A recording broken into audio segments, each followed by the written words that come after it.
Well, kia ora koto, ko Stephen toku ingoa. Hey everyone, it's great to see you all on this final get-together call of the year. And yeah, it's hard to believe, but 1 week from now, we will be on a break, right? And I'm really looking forward to it. I don't know about all of you, but it's been a busy year. I think we can all agree it's been a stressful year, and I'm looking forward to having some time off. I'm sure we all are. So I just thought what I'd do this time is have a little bit of a discussion of some of the things that I've been seeing recently, and share with you about an initiative or two that I'm involved in that I haven't had a chance to share about on these calls. And then I thought what we could do is just split into some breakout rooms and have a chance to connect with somebody else, maybe somebody you haven't met before, a chance to hear what we're seeing. And I think, yeah, we'll just keep it pretty simple this week. And that will then see us through into the new year. And my plan is to continue doing the calls every 2 months, because I think they are providing a nice little platform for people to connect. And I recognize there's a lot of people who are on Christmas parties or functions, or they've already finished up for the year. So yeah, we don't have quite as many as we normally do joining.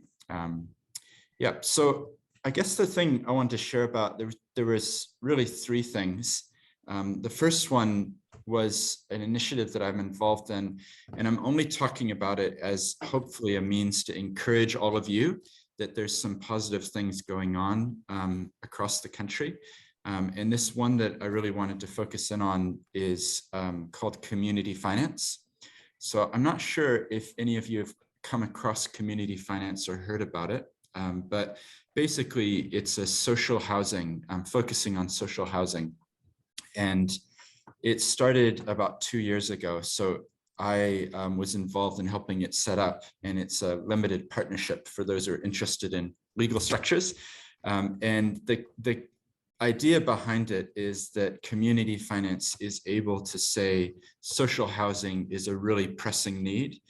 We need to do better in this area. There's people on the wait list. The last I checked, I think it was up to 24,000 or 25,000 people who are needing somewhere.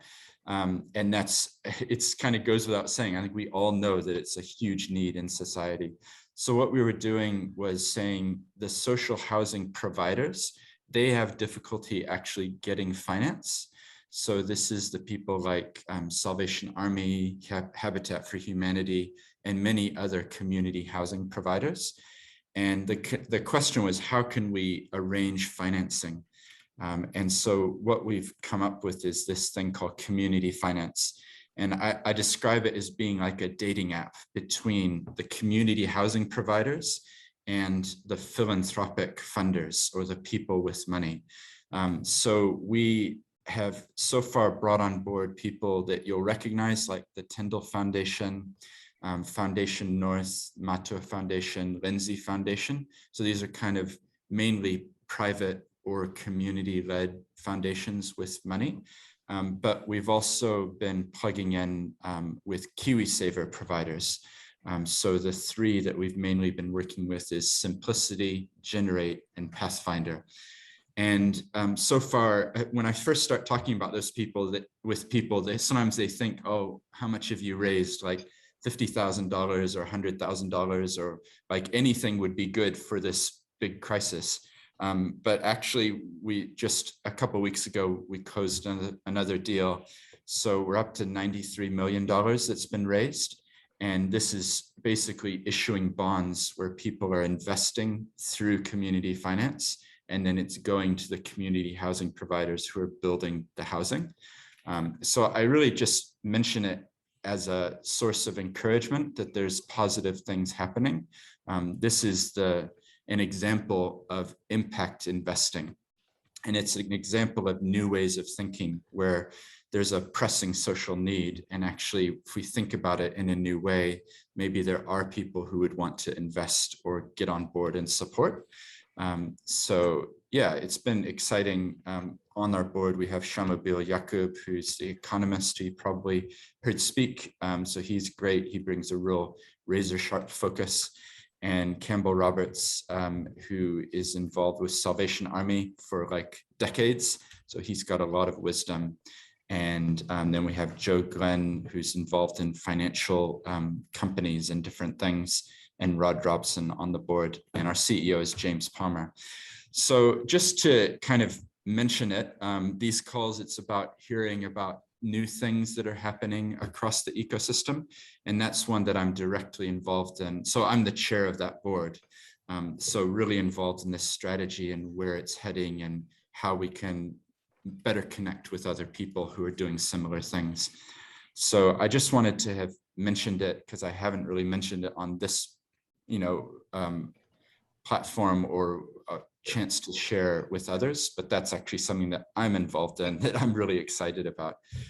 So if you have any questions, I'm happy to take them or answer them. The other thing that I wanted to mention that, well, actually, does anybody have any comments or questions? Otherwise, I can leave it to the end. And can I ask a question? Yep, go ahead. Yeah. Now, I was just curious why you had to structure it as a limited partnership for community finance. And then my second question is, when you issue bonds, what kind of expectations do the investors have? Yeah, those are great questions. Thank you, Lana. Basically, the answer to the first one is that we looked at lots of different structures. And so I know, because you're still in Singapore at the moment, right? Or you, yeah. So basically in New Zealand, limited partnerships offer a model which allows for tax reasons, it can be good for limited partners. And also it's relatively easy to set up. So rather than having a company where there's shareholders, it's kind of a different structure. So there's limited partners who invest and then a general partner who actually runs it. So it's just, we looked into it, and it's in New Zealand, it's quite a good structure for this particular type of thing. So that's the answer to that one. And then the amounts that get returned and things, basically each project is different. So what we're doing so far is we've been raising based on a particular need or a particular project. So as an example, Salvation Army had a development which was 108 or 118 houses, I think. And so they had certain requirements around, how much they needed, which was $40 million. And they had certain requirements about when the money was needed, how much they could pay back, all of that. And then it came down to the timing, basically, of what are the interest rates at the time that the deal gets locked in. So every project will be a little bit different because it will be kind of decided at different times. So there's been other projects which have had different interest rate returns and things. But generally, the kaupapa or the mission behind community finance is that we're operating more from the social enterprise side of the scale as a business. So we're not seeking to maximize profit, which means that we can offer interest rates which are competitive with the mainstream banks. And that then becomes part of the pitch, which, because we're going to KiwiSavers and, philanthropic investors, and the pitch is, we know that you have money and it's sitting in a bank account and it's earning this much interest rate. And the amounts then are going offshore to an Australian bank as profit. Wouldn't you rather support a local initiative and actually make similar or the same interest rates, but know that you're having impact because you're not only getting a financial return, you're also getting the money back at the end of the period, and you're helping to build new homes. And so that's then where it gets interesting in terms of measuring impact, because it's not just that there's 118 homes built, it's that they're also clean, green, energy efficient homes. And you're providing a place for people to hopefully then get more stable employment because they have a home that they're coming back to, which then leads on to the children not going from school to school to school because they haven't had a stable place. So the point is, there's there's a lot of impact that we can talk about. The challenge, which I want to learn more about, and I think all of us struggle, is how do you measure the impact of that child? Jane now goes to school, and so 10 years from now, she ends up going on to study some tertiary education or goes into employment or whatever it is. The point is they've had a more stable background, and therefore they, contribute more throughout their lives. It's really hard to put a number, which we like to do. But that's kind of the kaupapa, or the reasoning behind it, is that actually there's many types of impact. So it's financial return, but it's also trying to measure other forms of impact. So, yeah. Okay, you've got your hand up. Have you got a question? Yeah, I was wondering whether you've had discussions with community housing Aotearoa and people like Rao House Schemes, because I'm a little bit sort of out of touch with it, but I remember that with Papakainga housing and Maori sort of housing, there was land, but they couldn't get bank loans because of collective ownership and no security. And I don't know how much that is still an ongoing issue, but certainly what you're describing could be a great partner solution to that issue about how do you get security for the housing. Yeah, it's a great point. And yes, the answer is we are talking with Community Housing Aotearoa, and Victoria is the new CE there. So we're in active discussions with her. And yeah, we go along to all the huis of the CHIPs, the community housing providers. And so they all, I think, know about us. And yeah, that's exactly the gap that we're trying to fill, is that there actually is land out there. But how do we then get the financing to make it happen? The exciting thing that I'm looking forward to is that so far we've been focusing kind of on projects that have been based in Auckland, but now we're kind of lifting our eyes. So I hope that we can announce fairly soon that we're going to be having other regions, other projects. And then the beauty of that is, like, for example, I'm based from Christchurch, right? So if we could have a Canterbury focused one, then it's going to be easier to find funders who care about this particular region. And they might not want to invest in something where housing gets built, in Tauranga or wherever, but they would care about their own backyard. So it's kind of like trying to get the projects to that level, and then hopefully rolling it out across the country even more. So yeah, it's quite exciting. Yeah, but just also one minor point. There has been research done tracking the social impact of providing that type of assistance. But the problem is that some of the research, which was done both with the Social Wellbeing Agency associated with Treasury and Ministry of Education, the way it was tracking young people in their steps going forward was seen to be somewhat racist. And so how it was described was not sort of, very much published. It was discussed at a data analytics forum, and there are people who've got that depth of knowledge, but it's how to sort of actually do it in a way that's not stigmatizing to particular sort of marginalized groups. That was the part of the difficulty. That's a great point. Yeah. Well, I'd love to, if you find the research, send it over. I'm happy to share it with our team as well. But I think you're right. We have to always be aware and conscious of bias and how we report and how we talk about impact as well. Those are good reflections. Also, I should say the iwi side of things, I think you're right. There's a great need there. And I'm glad you brought up papakainga, which I think is a term which has been kind of relegated, but actually, if we could reinvent what it means, it has incredible significance for today. So I'm actually on there's a different initiative, which is looking at iwi-based social housing. So that's been started by Nook Karako. He's from Banks Peninsula. He was the MP from there for about 5 years until relatively recently. And his passion is this social housing, but particularly looking at papakainga.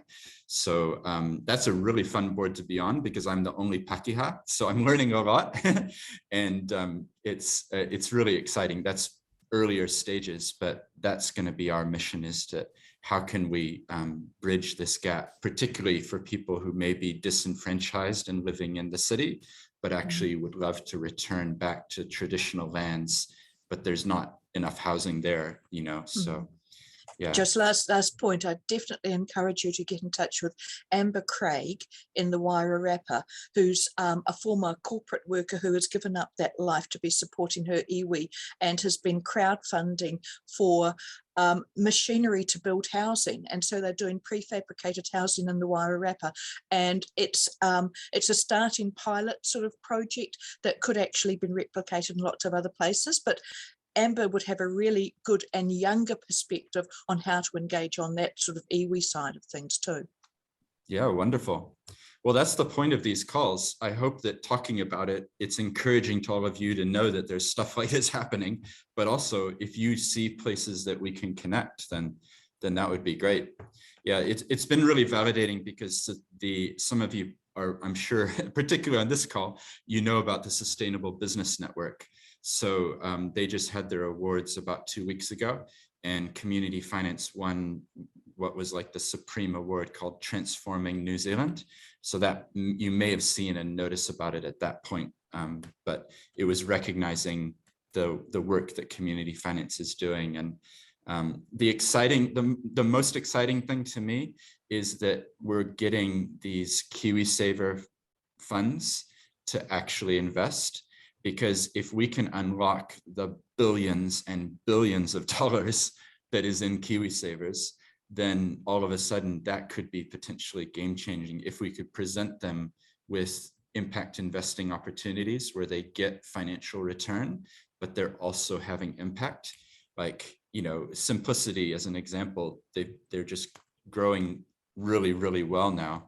I spoke with Sam Stubbs on the podcast that I do, and I think at that time they were up to like 1.6 billion and only a couple years in. So anyway, it's really exciting that there's kind of a sea shift happening away from old conceptions about impact investing or investing in general, you know, which is I'm putting in 100,000 and this is the interest rate and I'll get paid back on this date, to more thinking I'm putting in 100,000, but it's not just the interest rate, it's the impact that we're having as well. And I'm mindful there's a whole bunch of you, I see all your names there. So it's great to see so many people who are active in this impact space and are contributing to these discussions about how do we measure impact, how do we talk about it, which is so important. So it's good. Well, the second thing that I wanted to share about, just because I'm not sure all of you would have seen it, or it may be on your radar, but maybe not. So this is the little book of essays that I put out recently. So it's called Laying Foundations for Reimagining Business. And I guess, obviously, having pulled it together, I'm completely biased, but it's only 60 pages. It's very short. It's basically 9 essays. And if any of you would like a copy, I'm happy to send one to you. The only, so just like email me your address. The only qualification I have is that I have this page here, which says the gifting trail. So if I give you one, my ask is that you would then give it to someone else, because how often do you end up with stuff that sits on your bookshelf gathering dust? So that's kind of the ethos behind it, is happy to send some out, but the requirement is that you then find somebody that you can pass it on to. But having said that, it's also a download. It's a free download, so you could have it instantly on your computer. And it's also an audiobook because I recorded the whole thing. So if you're driving around on a road trip, you could listen to it. It's about 30 minutes of audio. And the aim here is really to compile a whole bunch of essays and articles that I'd already written and put them in one place. And I've called it Laying Foundations for Reimagining Business, because I'm also working on another book, which is called Reimagining Business, the Impact Paradigm. And that's going to come out next year. So this is kind of like setting the scene. So if you've read this, then you'll understand the next book, which will be like the natural conclusion of all the things in here. And the book jumps all over the place, from talking about purpose for business to talking about impact investing, talking about Te Ao Māori and what we can learn in business, talking about new legal structures for stewardship. So, but all of you on this call will appreciate that's the nature of what it is. So if you haven't had a look, I'll find the link and put it in the chat so it's easy to find. But I also have an ask, which is, would you be willing, I don't feel bad asking this because I think your networks will appreciate it. Would you be willing to tell somebody else about this? I have no marketing budget. It's literally just out there as a free download, but hopefully if you like it, then you would know somebody else that you could then tell about it. And then, you know, in turn, the messages go out. It's really about challenging thinking and challenging paradigms of thinking about how we view the world. So just wanted to share about that initiative. And then leading on from that is next year in October. So I haven't really publicly talked about this, but I'm going to be organizing a conference, which will happen here in Christchurch.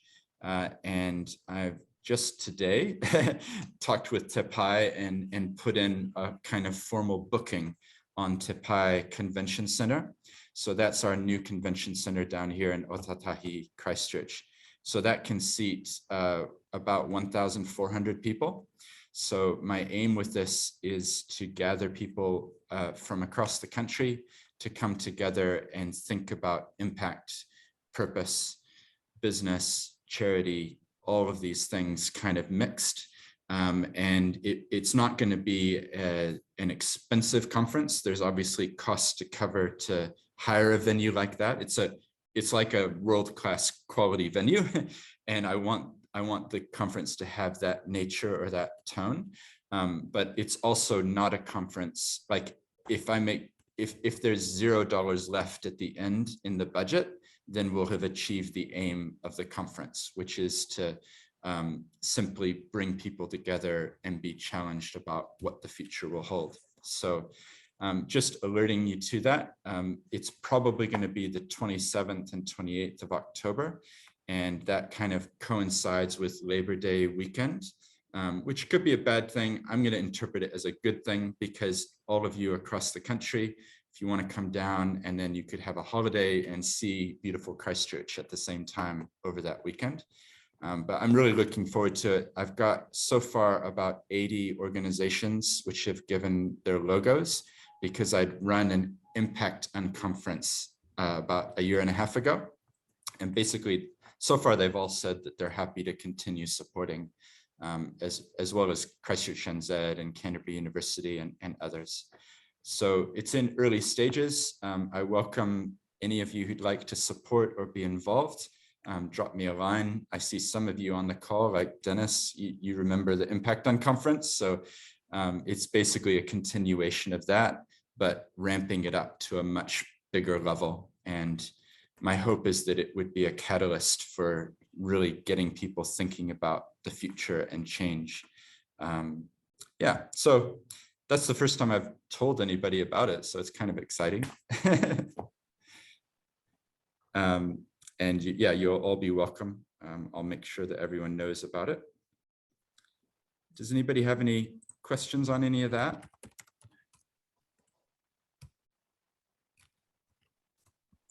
Just a quick one. Will it be an in-person only conference or will it be a hybrid with an online option as well? I think it will end up being a hybrid, but I am really conscious of how tired we are all of Zoom. And I'm really looking forward to this chance to gather people together and be in person as well. Obviously, it all depends on COVID and various things, but I'm hopeful that by then we'll have greater clarity. And I feel like now that we have vaccine passports, like by October, it will be kind of more normal to be having events like this. So that's why I've gone ahead and booked it. Yeah, so we'll see. But I'm In excited. But yeah, the Impact on conference, just so we're clear, that was for 350 people. And what we ended up doing, it was meant to be in person. We pivoted to online, and we had 6 different Zoom rooms all running at the same time. And we had 36 sessions, so half-hour blocks over a 5-hour period. And so we can do it online if we need to, but I'm hoping that the in-person nature of it will be compelling. But then if you can't join, I'm sure that we'll find a way to live stream things as well. Yeah. Well, I was just thinking particularly for, say, keynotes, because one of the things we've found in the disability sector is that silver linings of COVID have meant more people who are unable to get physically to things, or for a range of reasons, have been able to actually connect with others. So that thing of like in person, great for networking, for everything else like that, but for enabling people who, for whatever reasons, may not be able to travel, to have just a slight insight might be quite good as an outreach activity. I like that. Yeah, it's a great thought. And actually, it's a small thing, but one of the things that I've been trying to do is make my content as accessible to everyone as possible. So I helped somebody set up a charity which helps people who are going blind. And that's why I did this as an audiobook, because she told me how much she appreciates if I take the effort to read things and make it audio.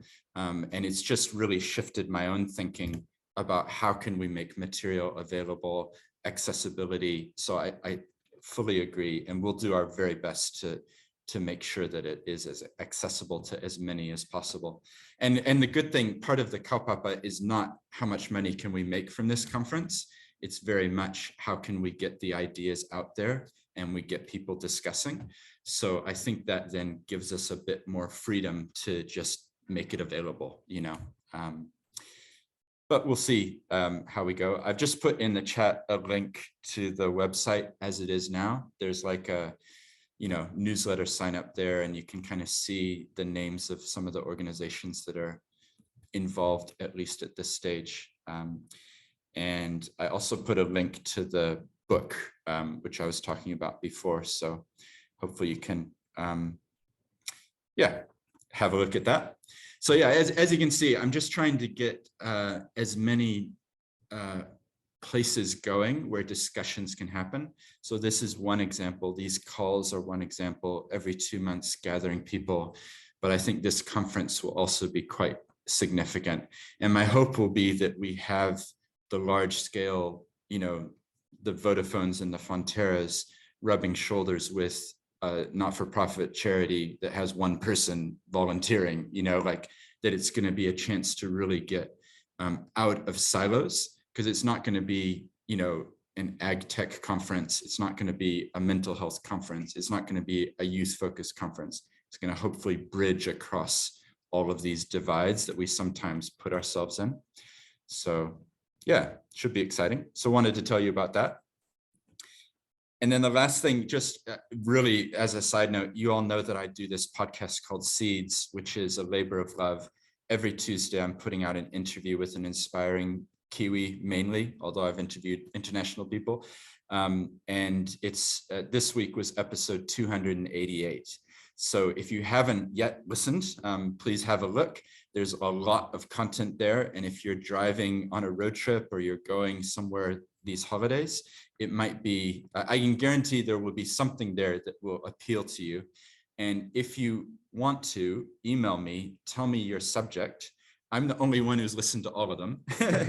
So I'm willing to write back to you if you say, well, I'm really interested in housing, or I'm really interested in the SDGs, or I'm really interested in technology or the ocean or whatever it is. There will be an interview that I've done. And so I'm very happy to, you know, I guess, curate a list that's kind of bespoke for you. So you put a lot of effort into stuff. So it's actually not that hard for me because I know all the episodes. So yeah, so this time was a little bit different because I just wanted to take the chance to tell you about some of the initiatives that I'm involved in and seeing, and hopefully that's been encouraging to you. That's the intention behind it. I think each of you on this call are doing important things within your own spheres. And the way I look at it is we're all on train tracks, all moving sort of in the same direction. And sometimes it's helpful to look across and see, oh, that's what that person's doing, or that's what that person's doing, because we can encourage each other, iron sharpening iron. And I certainly am encouraged by seeing all of you. And I know you're all doing very different things, but that's really encouraging to me that we're all working hard, to get a better future here in this country and around the world as well, for those of you joining from overseas. So now what I'd like to do, if it's okay, unless any of you have any comments or anything, what I'd like to do is send you to some breakout rooms so you can just have a brief connection with somebody new, maybe. This is a chance to maybe learn about the kaupapa of somebody who's very different to you. I think this time just share what you're up to, and then maybe, I don't know, if I have to give it, maybe what's your hopes for 2022 or something like that. And then after about 10 minutes, we'll come back together and we'll just jump around the rooms and maybe have a little summary of what it was that you heard about or were encouraged by or talked about. How does that sound? Sounds good? I am going to send you that white paper, Karen, the revised version. Thank I haven't you. That's forgotten. great. No, that's all right. No, that's all right. And Jen, you'll be interested in it too. I keep revising it, that fund holding one. Yes, please. It's hard to, finalize those sorts of things. And once you get into it, it's like more complicated than it seems.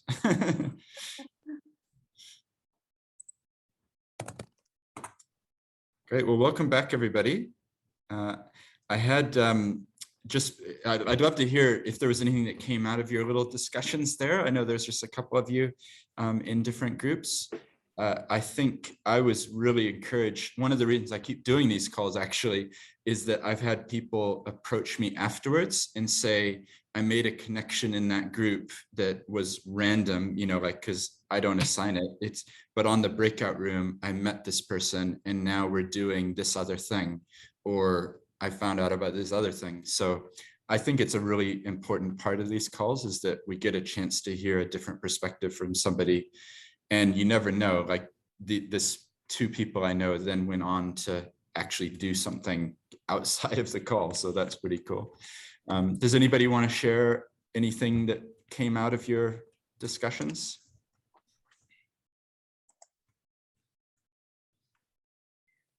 We didn't get far from saying hi, who are we? So, yeah. So apologies for that. No, that's fine. That's the whole point, to be honest. It's achieved its purpose. I'd just like to say thanks, Stephen, for doing this, because it's really great from my perspective. I'm working in local government and we don't often, especially in the regions, we don't have access a lot to national information that's easily accessible. So I find these calls absolutely invaluable, and I quite often take back, I make notes and take back to the team about certain research or thinking. So I really love the fact that these happen, and I think local government most probably needs a little bit more representation.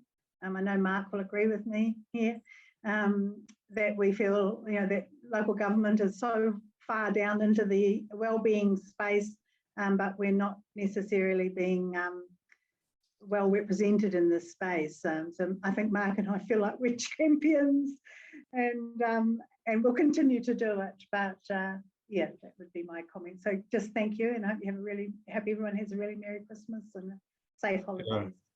Oh, great. Thank you. I appreciate that. Yeah, sometimes you do stuff and it goes out into the void and you don't know.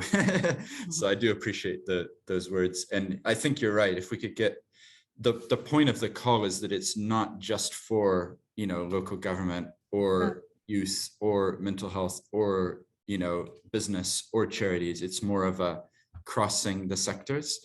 And next year, I would like to continue to have people sharing. Like we have Natalia on the call. I'm really looking forward to your sharing at some point next year about this charity and the project that you're doing. And as a chance just to kind of profile some good that's going on, because so often in the news media, it's all sort of negative stuff, but there are these really positive things, and then we can encourage and support each other as well. Sure, I will be more than happy to share next year once we launch. Yeah, probably maybe towards February or March. Yeah. That'd be great. Yeah, I'm looking forward to it. Yeah. Cool. Well, does anybody else have anything they'd like to share from their group, or any final thoughts of the year? All right. Sorry. Just wanted to drop in three words from ours, which were listening, authenticity, and safety. So it was about how we have meaningful discussions and actually enable people to be willing to share of themselves and the others to make, positive, meaningful connections. It's really good. I like that.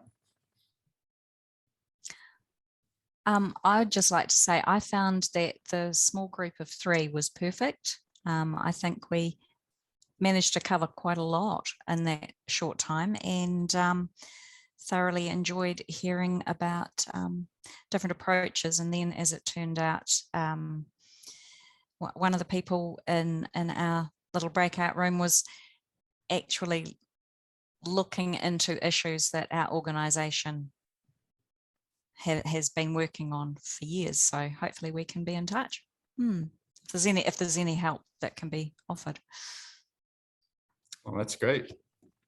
Yeah, it's just, we often do think there's nothing out there and we reinvent the wheel, don't we? But many times there's other people who've looked at things. And yeah, I looked in the chat while everyone was in the breakout, and there's a bunch of links, and thank you everybody who put comments. And I think Lina, you were talking about different forms of impact investing. Like it's just so awesome to see that there's, it's a bigger world than our limited view sometimes. So that's great. I'm glad that was the experience, Pauline. And you're right, 3 is a good number for that short sort of a time period too.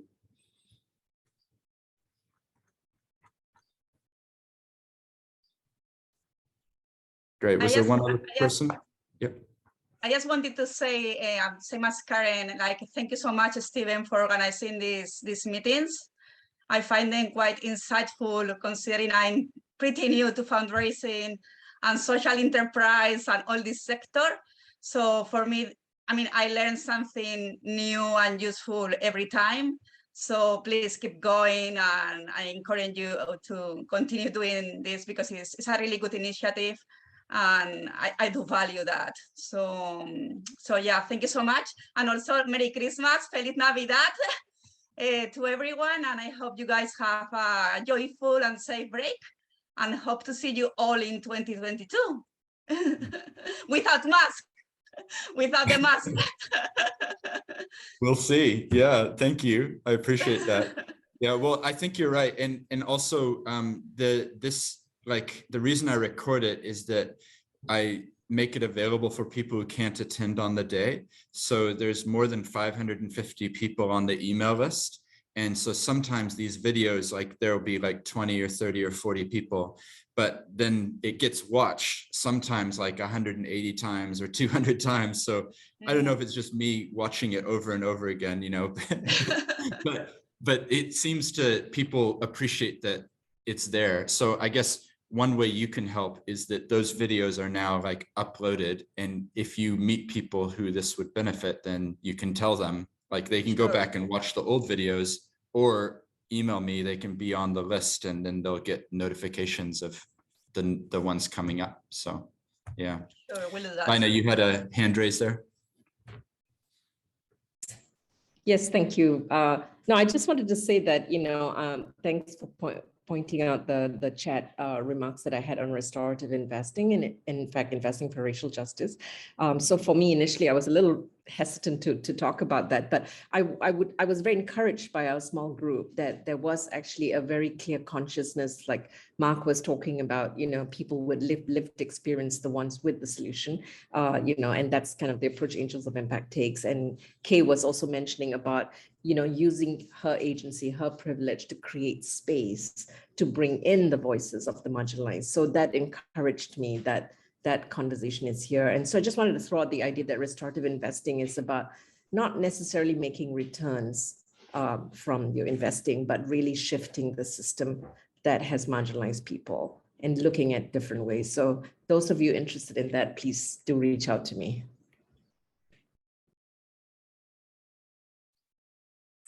Yeah, that's great. That's awesome. Thank you. Yeah, and it just shows you, and Matthew's on the call, I see. So Matthew, this is kind of a cool interconnection because I know Raina because of EHF, Edmund Hillary Fellowship.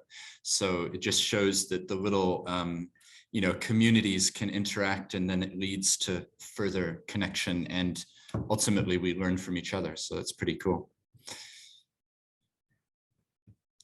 Great. Any last thoughts, or should we wrap it up?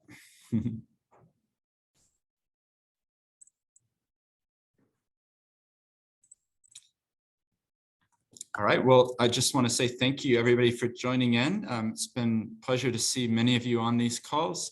I think I'll probably aim to do the next one like end of February sometime. I haven't set a date. What I do is I'm going to send out like a meeting invite, but it's going to be for like each of the Fridays of the whole year. So if you accept it, it will just be in your calendar.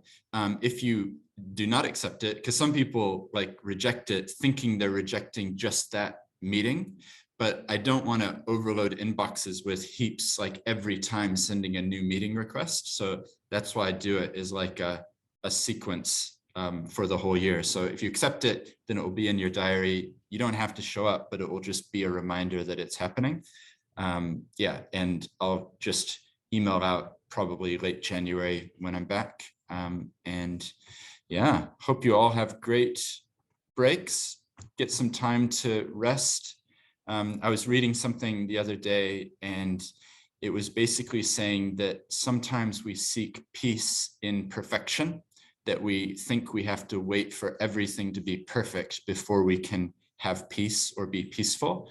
And actually, we need to change our standards and realize that peace doesn't come from perfection. We actually have to be willing to let that go, and willing to let go the desire for everything to be perfect in order to have peace.